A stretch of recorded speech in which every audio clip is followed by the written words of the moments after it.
સુરતમાં નવનિર્મિત અલથાણ પોલીસના ભવનનું ઉદ્ઘાટન થયું। ગૃહરાજ્યમંત્રી હર્ષ સંઘવીના હસ્તે ભવનનું ઉદ્ઘાટન કરાયું। શહેર પોલીસના નવા ટ્રાફિક કંટ્રોલ રૂમનું પણ ઉદ્ઘાટન કરાયું। અદ્યતન સુવિધા સાથેનો નવો ટ્રાફિક કંટ્રોલ રૂમ ખુલ્લો મુકાયો। અઠવા લાઇન સ્થિત પોલીસ ભવન ખાતે ઉદ્ઘાટન કાર્યક્રમ થયો। ઉદ્ઘાટન પ્રસંગે સીપી સહિત પોલીસ અધિકારીઓ હાજર રહ્યા હતા। કાર્યક્રમમાં ગૃહરાજ્યમંત્રી હર્ષ સંઘવીએ નિવેદન આપ્યું કે પોલીસ નામ સાંભળીને ગુનેગાર દૂર ભાગવો જોઈએ। પોલીસે આપેલા દંડાનો ઉપયોગ કરવો જોઈએ। સામાન્ય માણસમાં પોલીસનો ડર ન હોવો જોઈએ। પોલીસના ડ્રગ્સ અભિયાન અંગે પણ ગૃહરાજ્યમંત્રીએ નિવેદન આપ્યું। તેમણે ગુજરાત પોલીસની તમામ ટીમને અભિનંદન આપ્યા। તેમણે કહ્યું કે સીએમના માર્ગદર્શન હેઠળ ડ્રગ્સ અભિયાન નહીં જંગ છેડ્યું છે। પાકિસ્તાનથી આવતા ડ્રગ્સ કન્સાઇનમેન્ટનો સફાયો કર્યો। 70 થી વધુ પાકિસ્તાન અને ઈરાનીઓને પોલીસે પકડી લીધા। નાગરિકોને કહું છું કે નજીકના પોલીસ સ્ટેશનમાં જાઓ, પોલીસ ન સાંભળે તો મને ડાયરેક્ટ કોલ કરજો, તેવું પણ હર્ષ સંઘવીએ કહ્યું।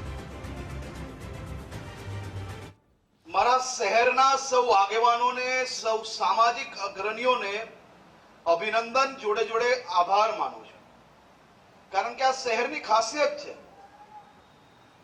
કે અલથાણ પોલીસ સ્ટેશન જેવું મેં મંજૂર કર્યું, અહીંયા ચાલુ બી થઈ ગયું, પરંતુ આ શહેરના આગેવાનો એમની તમે માનસાઈ, એમને સહયોગ તો જો કયા પ્રકારનો હોય શકે।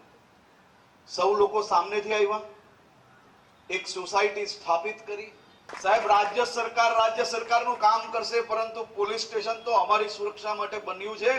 અમે આને આધુનિક પોલીસ સ્ટેશન બનાવશો અને લોકવાલાથી આ પોલીસ સ્ટેશન બનાવવામાં આવ્યું અને અદ્ભુત પોલીસ સ્ટેશન બનાવી આપવા બદલ હું મારા શહેરના સૌ આગેવાનોનો ખૂબ ખૂબ આભાર માનું છું। હર્ષભાઈ સંઘવી સાહેબના હસ્તે કરવામાં આવેલા અને એના ખાસ કરીને એક અલાયદા કંટ્રોલ રૂમ બનાવવામાં આવેલા છે। જો શહેર આપણા 90 લાખ ને વસ્તી ધરાવતા શહેર છે, અહીંયા સૌથી વધારે ચેલેન્જેબલ હોય છે ટ્રાફિકની વ્યવસ્થા સારી રીતે રહે એના માટે। તો ટ્રાફિકના વ્યવસ્થા જોવા માટે તમામ જંકશન્સ જેટલા છે, અત્યારે અહીંયા 800 જેટલા કેમેરાઓના સુપરવિઝન ટ્રાફિક માટે થઈ રહ્યા છે અને આવનાર દિવસોમાં ઓર કેમેરામાં ઉમેરો કરવામાં આવશે। અને મુખ્ય પર્પસ એના એવું છે કે ક્યાં ક્યાં કોઈ ટ્રાફિક જામની વ્યવસ્થા આવી રહ્યા છે, કहीं ક્યાં ક્યાં લોકો જો રોંગ સાઈડ આવી રહ્યા છે, રેડ લાઇટના વાયલેશન કરી રહ્યા છે, જેથી લોકોની જિંદગી જોખમાય। આ તમામ પ્રકારની ચીજે અહીંયાથી વાયલેશન જોવામાં આવી રહ્યા છે।